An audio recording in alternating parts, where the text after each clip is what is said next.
the CyberHub bunker and studio, you're tuning in to the CyberHub Podcast. And now for your host and CISO, James Azar. Good morning, security gang from Tel Aviv, Israel. It's great to be with all of y'all this morning. So sorry we couldn't get a show on yesterday. We had some travel items that really came up and I couldn't get the show produced on time. So again, apologize for missing yesterday's show. And I know our lighting isn't the best for everyone watching live, but the ocean, that is the true color of the ocean here in Tel Aviv. And it's great to be with everyone this morning. Packed show this Tuesday, July 15th, 2025. Let's get right into the show here. It's the afternoon. So I know for everyone watching in the US, are you jealous it's the afternoon? Because like it's way productive to do the show early, like to do the show here in the afternoon. Because like you've already gone through like a whole day and some great conversations and all that good stuff. But nonetheless, coffee cup cheers for everyone enjoying their cup of coffee. I don't have my espresso this afternoon. But I will for tomorrow's show. I don't have it for today's. So again, apologize. Just, everything kind of happening here really fast in the event. And I should forewarn you, the Houthis in Yemen decide to shoot a missile while we do this show. And I hear an alarm. I'll end the broadcast. I'll have to go into a bomb shelter and then I'll come back and finish recording the show after the fact. So if that happens, just FYI, if the Houthis decide to fire a missile while we do the show. So let's get right into the show this morning. Here we go. NVIDIA is warning users to activate system-level error correcting code mitigation to protect against Rowhammer types of attacks on their graphical processors with a GDDR6 memory. The company reinforcing the recommendation after new research published by the University of Toronto demonstrates the practicality of Rowhammer attacks against the NVIDIA A6000 GPU chips. They ran the GPU hammer on the NVIDIA RTX A6000, that's the 48 gigabytes GDDR6, across 4 DRAM banks and observed 8 distinct single-bit flips and bit flips across all tested banks, according to the researchers. The minimum activation count to induce a flip was 12K, consistent with prior DDR4 findings. Using these flips would perform the first ML accuracy degradation attack using Rowhammer on the GPU. So you have that there and you want to make sure you get these mitigations addressed. And there's a whole list of these, and all of this list will be available at cyberhubpodcast.com after the show. So don't miss it there.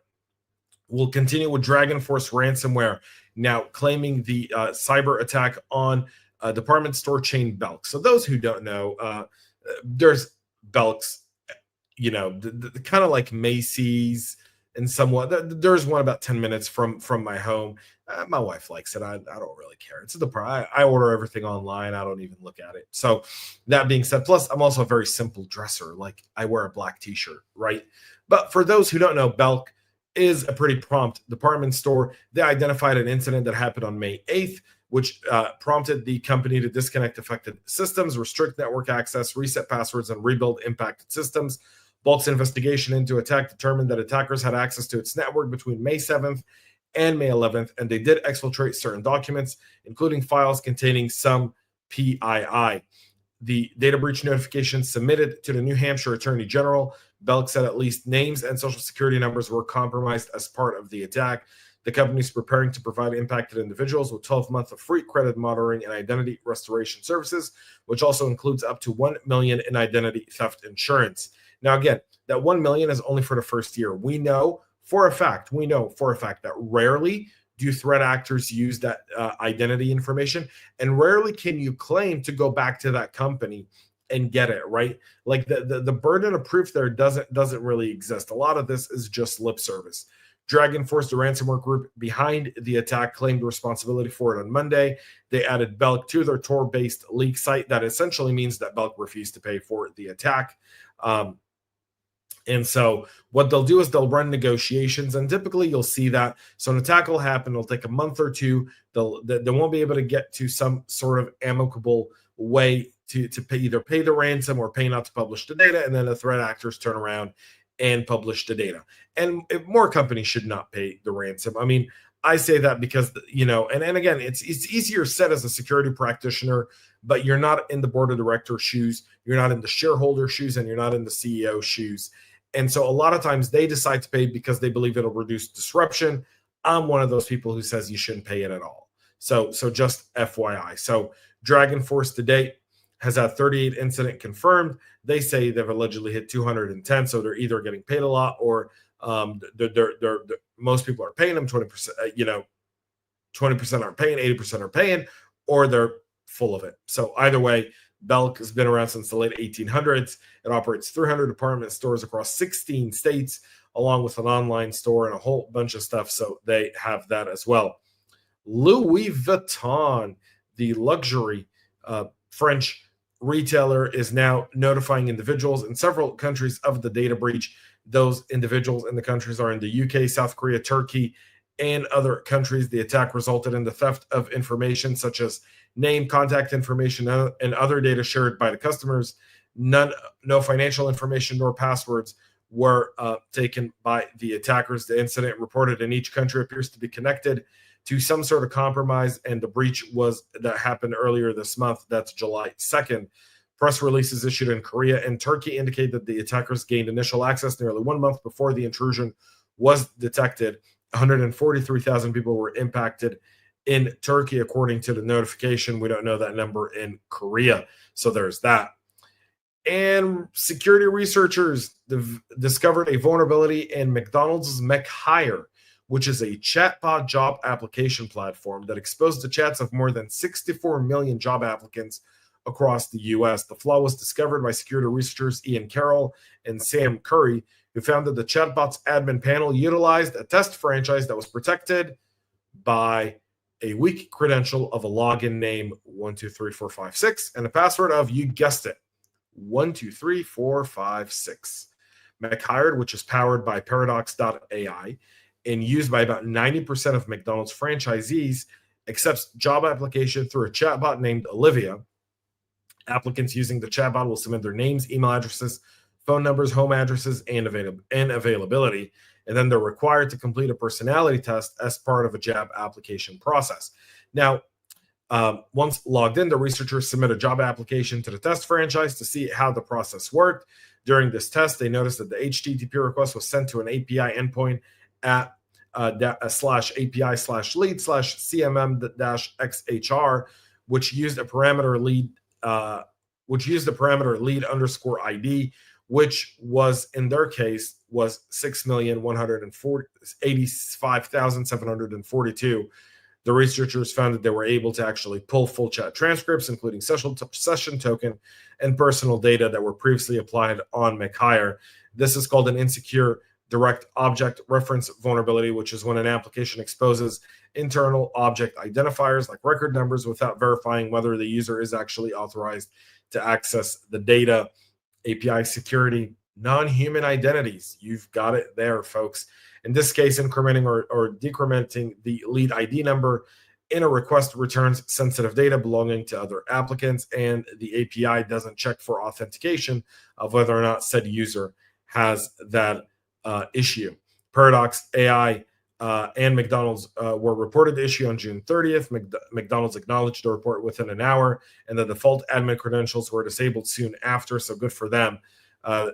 According to McDonald's, telling Wired in a statement about the researchers were disappointed by this unacceptable vulnerability from third-party provider Paradox.ai. As soon as we learned of the issue, we mandated that they remediate the issue immediately, and it was resolved on the same day it was reported to us. So there's that there. 123456 comes to catch you all over again. Last week, we reported the GMX $42 million heist. Well, now we have some good news there. So GMX, what they've done is what plenty of other crypto platforms have done. They'll tell the attackers, please return the money. We'll give you some sort of bounty, typically 10%. Here, they gave just a little bit more than 10%. The attacker brought back $42 million, and he received $5 million in exchange for that. GMX promised not to pursue litigation if the funds were returned. According to the company, you've successfully executed the exploit. Your abilities in doing so are evident to anyone looking into the exploit transaction. It's likely already clear to you that the decision between accepting this bounty and being able to spend the funds freely versus those of taking additional risks to access them, all, by the way, 100% true. So that happened there. And so now the person did return the funds. The person behind the theft began transferring the funds in $5 million chunks to several blockchain security companies, eventually transferring about $40.5 million worth of crypto to GMX accounts. The funds were split into 10,000 Ethereums worth around 30 million and 10.5 million worth of Frax coin. GMX released an in-depth post-mortem explaining the vulnerability that was used to steal the money, noting the bug had been resolved in recent updates to the platform. So happy ending there, I guess, for them and for the attacker. I wonder if that means that would be the case. So despite the bounty agreement, there's been people who faced a prosecution for it. Avraham Eisenberg being one, who refunded $67 million in exchange for an agreement with Mango Markets that they would not go to the police. Nonetheless, they didn't go to the police, but federal law enforcement did go after him. He was charged in that case and convicted of commodities fraud, commodities market manipulation, and wire fraud.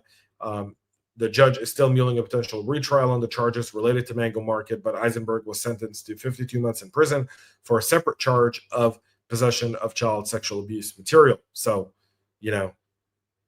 not all, just because they decide not to do it doesn't mean that federal authorities will respect that either. So I guess they're hoping for the best there. Exploited Wing file transfer bug risks total servers compromise, according to CISA. The vulnerability from FTP company Wing FTP is being actively exploited, according to CISA warning yesterday. Agency confirming industry reports of exploitation, adding it to its KEF catalog and ordering all civilian agencies to patch the bug by August 4th. In the CVE entry, CISA said the bug carries a perfect 10 severity score. Wing FTP is a file transfer protocol software for Windows, Linux, and Mac OS. It's used by thousands of organizations like the U.S. Air Force, Airbus, Sephora, Reuters, Sony, and others. Cybersecurity researchers Julian Ahrens published a lengthy examination of the vulnerability, now listed as CVE 2025-47812. 2 weeks later, incidents at IR firm Huntress said that they saw active exploitation on a customer on July 1st, urging organizations to update to Wing FTP server version 7.4.4 as soon as possible. Jamie Levy, director of adversary tactics at Huntress, telling Recorded Future News that the attack they observed appeared to be a one-off. By the way, I did a webinar with the Hacker News with Jamie. Brilliant person, like really, really brilliant. Pay attention to this. Jamie is not someone who would blow this up someone's rear end. 100% make sure you get this patched up ASAP. We'll continue with Google Gemini for Workspace can now be exploited to generate email summaries that appear legitimate but include malicious instructions or even warnings that direct users to phishing sites without using attachments or even direct link. Such an attack leverages indirect prompt injection that's hidden inside an email and obeyed by Gemini when generating the message. Company, this is a prompt injection attack on the Gemini model. It was disclosed through Odin, Mozilla's bug bounty program for Gen AI tools, and by researchers Marco Figueroa and Gen AI Bug Bounty Program Manager by Mozilla. The process involves creating an email with an invisible directive for Gemini. An attacker can hide the malicious instructions in the body text of the message using HTML and CSS that sets the font size to 0 and its color to white. The malicious instructions will not be rendered in Gmail because there's no attachments or link present.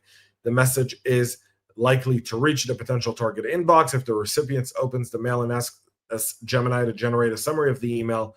Google AI's tool will parse the invisible directive and obey it, and that's how they're counting on doing it. Now, how likely is that to happen? How many people do that?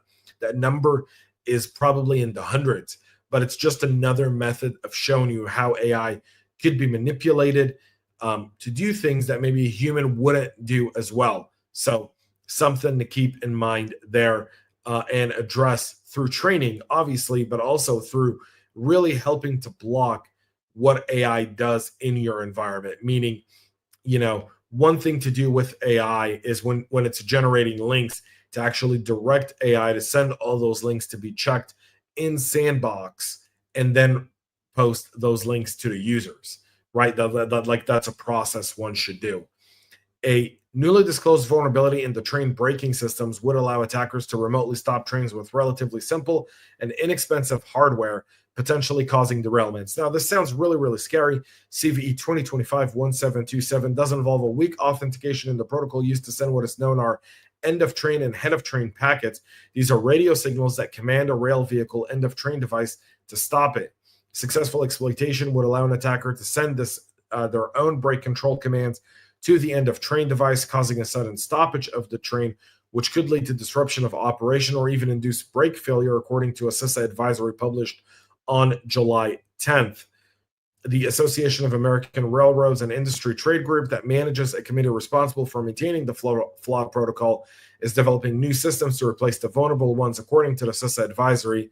The AAR selected a new protocol for those systems back in May, but those new systems won't be ready until 2027 at the earliest, according to Neil Smith, who was one of the two researchers who independently discovered a vulnerability and did report it to CISA. Eric Reuter, Reuter, the other researcher credited with the discovery, presented the talk in DEF CON in 2018. So mind you, discovered it in 2018, presented it in 2018, and apparently they may have discovered the flaw in 2012 here. So they reported it in 2018. It's 2025. It's not going to be ready till 2027 at the earliest. So, talk about that there. The ARR has not responded to comments over the lack of actually doing this. And again, they may think it's not likely to happen, that it requires someone being physically there, but you sow enough chaos and it can happen. And we all know what happened in Ohio with a train derailment a few years ago, and the damage it did to a community there. Hackers have adopted the new technique called file fix in interlock ransomware attacks to drop a RAT on targeted systems. Interlock's operations have increased over the past months as the threat actors started using the Kong-Tuk web injector to deliver payloads through compromised websites. This shift in their modus operandi was observed by researchers at the DEFR report and Proofpoint since May. Back then, visitors of compromised sites were prompted to pass a fake CAPTCHA and verification, then paste into a run dialog content automatically saved to a clipboard, a tactic consistent with the famous click fix attacks. This new trick leads users to execute a PowerShell script that fetches and launches a Node.js-based variant of the interlocked RAT. Researchers now found a PHP-based variant of the interlock RAT for used in the wild, which was delivered using the Kong-Tuk injector. Earlier this month, the significant change in the delivery wrapper occurred, which interlocks now switching to file fix variation of the click fix method as a preferred delivery method. It's likely gives them a bit better persistence, and everyone's updating their way of identifying click fix attacks. This is another path that they will find. And again, the shifting always does happen, and that's why you look at detection, and we invest a lot in detection. There's an idea of also preventing in prevention. We'll talk about that later this week. My friends over at Threat Locker, Rob joined the show on Friday. We'll talk a lot about prevention, so make sure you won't want to miss that episode, and I'll have a preview of that episode tomorrow for all of y'all to watch. But again, detection is one thing, and detection helps in identifying this. Controls help prevent it. That's in the prevention part. We'll talk a lot more about that on Friday as well, so tune into the show. A Russia-linked group is spoofing European journalists to spread disinformation. Depending on what side of the aisle, you may say, doesn't that always happen based on your political beliefs? But at Kremlin, this information group has been impersonating real journalists and publishing fake articles and spoofed news websites to spread false narratives in France, Armenia, Germany, Moldova, and Norway. The campaign attributed to Storm 1516, a Russian threat group that's been active since 2023, and it's previously worked on discrediting Ukraine and sowing discord within Europe. The group's past operations have also targeted elections in Germany, Georgia, and the U.S. This latest campaign uncovers a fact-checking initiative by Ganita Project. Storm used the names and photos of legitimate reporters on the bylines to lend credibility to false claims published on fake news sites, and most people believe them because it's typically spreading through wildfire through social media. And so it just happens. A fake outlet, in one case, a fake outlet called Courier France 24 published a story alleging Frank nuclear company Orano was shipping radioactive waste to Armenia and donating it to a fund linked to Armenian Prime Ministers Nikol Pashinyan, both Orano and Armenian officials denying the allegations. The article was published under the name of Romain Fisciati, a real journalist at a public magazine who writes primarily about entertainment and sports, but people would think if they Google him that it's legitimate.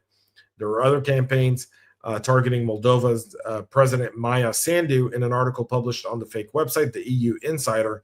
The story falsely attributed to journalist Radu Dumitricio of Romania Insiders claimed that the mayor of Chistano had accused Sandu of embezzling U.S. aid funding.